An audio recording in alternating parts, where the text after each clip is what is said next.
Hello everyone, Whitney Will here from Star Hearth Astrology to talk to you about the astrology of December 9th through the 15th. We're going to be talking about three things happening right now. Four, because one started last week, and that is the Mars retrograde. Goodness, I don't know about you guys, but it's hitting my chart pretty hard. Love having Mars station retrograde on my Chiron, the soul wound in my 7th house, and bring up all of that stuff. Pretty intense one for me.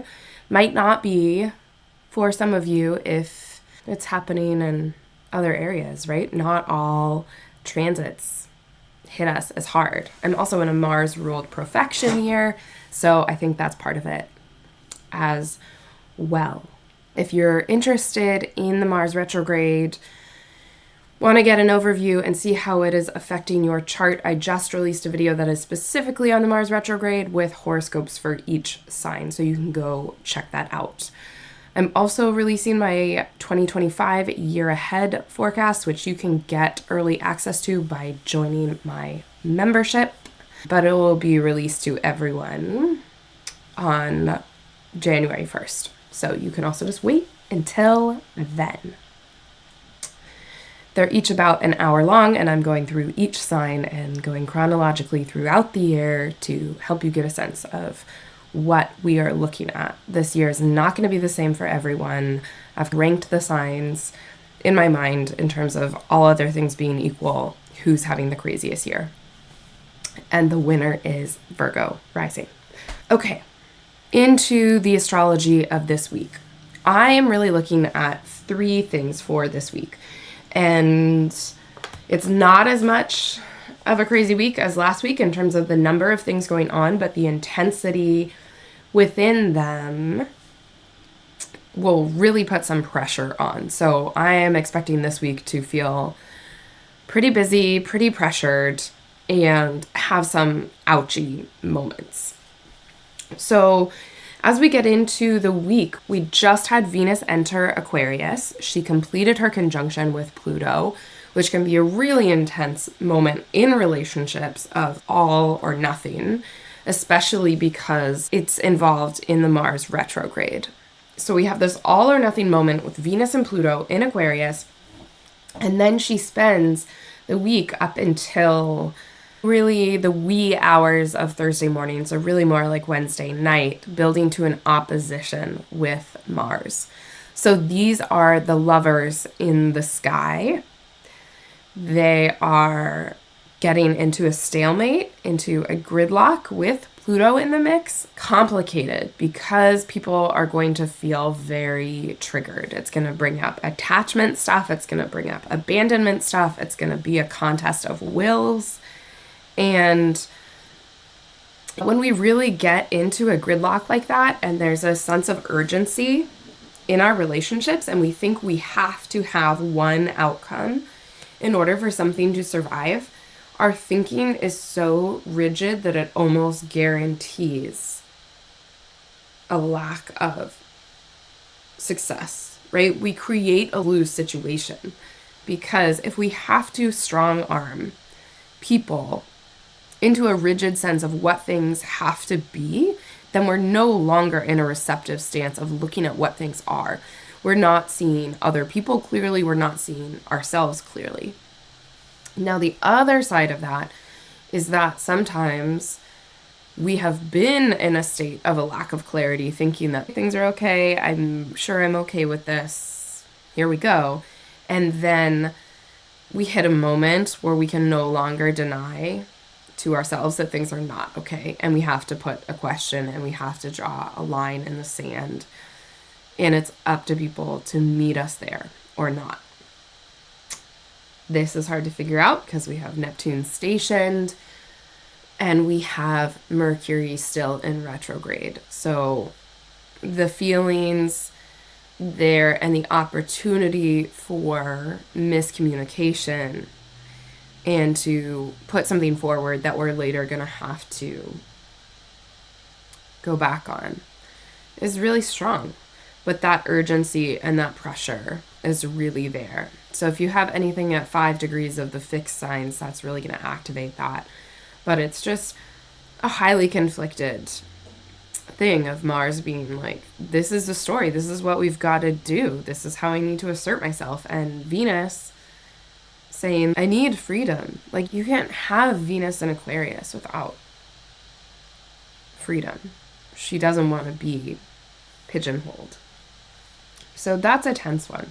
We build up towards Sunday's full moon from there. So this is the week of the month, of the lunar month, that we have the most kind of building energy. There's a big culmination here.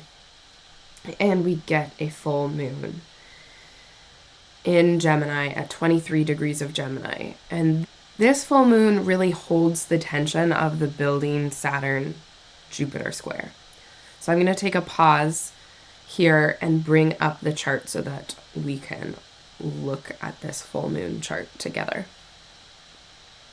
Okay, so here we are looking at the chart of this full moon that happens at 23 degrees and 52 arc minutes of Gemini.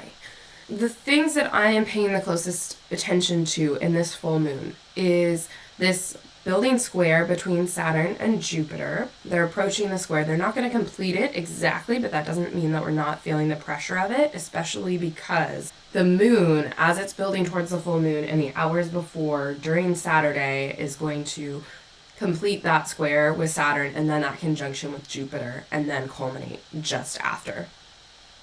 So what that says is that the tension between restriction and expansion, as we're experiencing it in Pisces, in that sense of doubt, in that sense of lack, in that space, and then the abundance in the Gemini space that kind of picks up after that.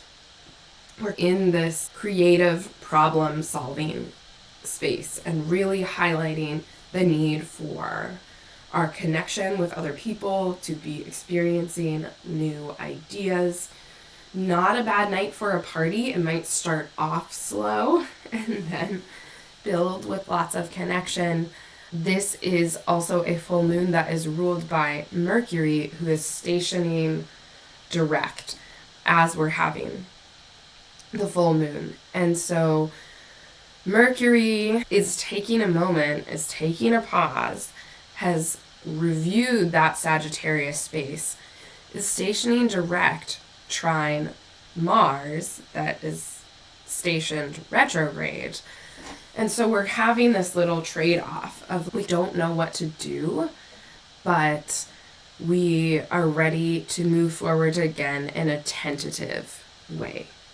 So there's a kind of fits and starts to this full moon. The sense of, okay, I'm going to slow down with that square with Saturn, and then I'm going to gain back my optimism and my enthusiasm, conjoining Jupiter, and then my ruling planet is taking a pause. So this is really a full moon of witnessing and not of action.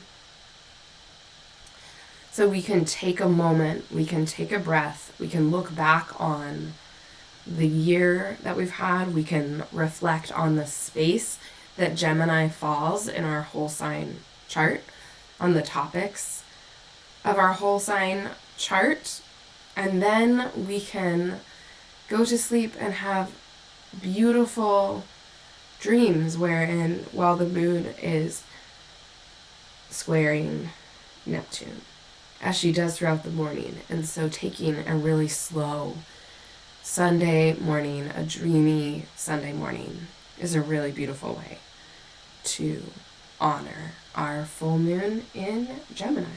Because we get the full moon at the end of the week, it's just going to be this big, crazy week where lots of stuff is happening. We're getting a lot of stuff together, right? If we celebrate the winter holidays, this is a big time of prep, and so it builds up to this.